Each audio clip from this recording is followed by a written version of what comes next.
remember a few years back when the economy collapsed? Besides the obvious fallout, it also encouraged luxury car buyers to reconsider their needs, which brings us to here.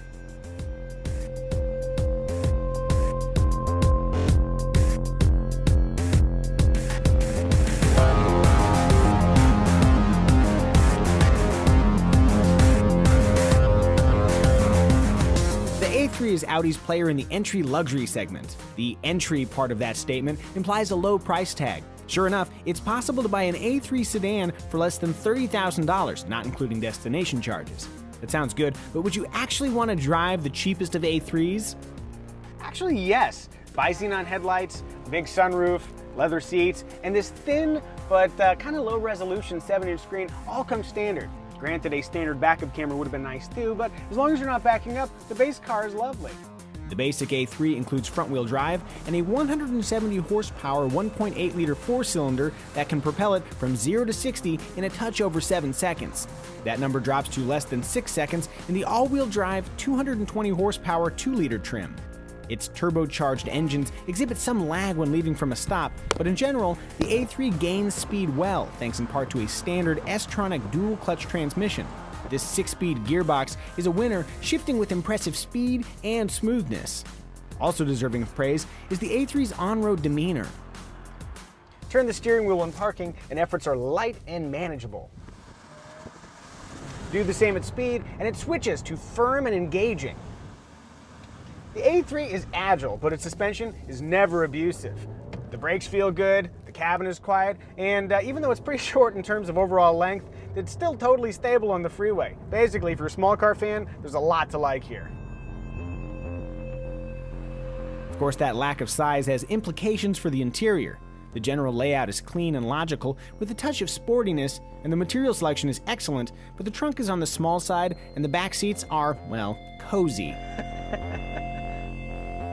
The easy solution is just sit up front. Not only do you gain much needed passenger space, but you also get to fiddle with the climate controls and Audi's new MMI interface.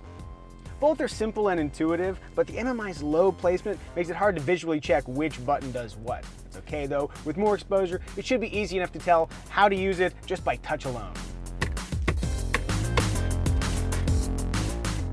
Like Audi's larger offerings, the A3 option sheet includes some high-end gear. Stuff like a 700-watt 14-speaker Bang & Olufsen audio system, LED headlights, Audi Connect infotainment with Google Earth Maps and text-to-speech functionality, an in-vehicle LTE data connection, and a clever touchpad conveniently located atop the MMI controller that recognizes handwriting.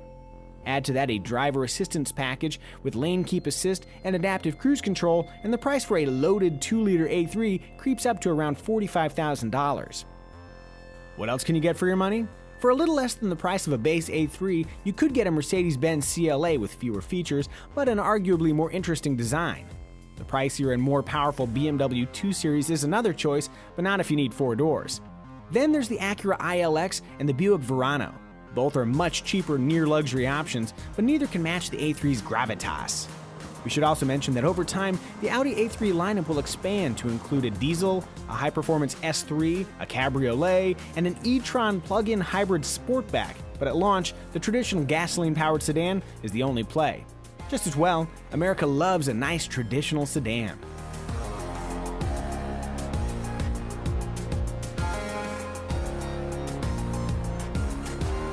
When people buy a luxury car, they do so because they want an elevated image, premium ride and handling, and a bunch of cool features. The Audi A3, it offers all that stuff, just in a smaller, more frugal package. If you're a luxury car buyer looking to downsize, or maybe you're just an up-and-comer looking to dip your toes in the premium car waters, the Audi A3 deserves a closer look.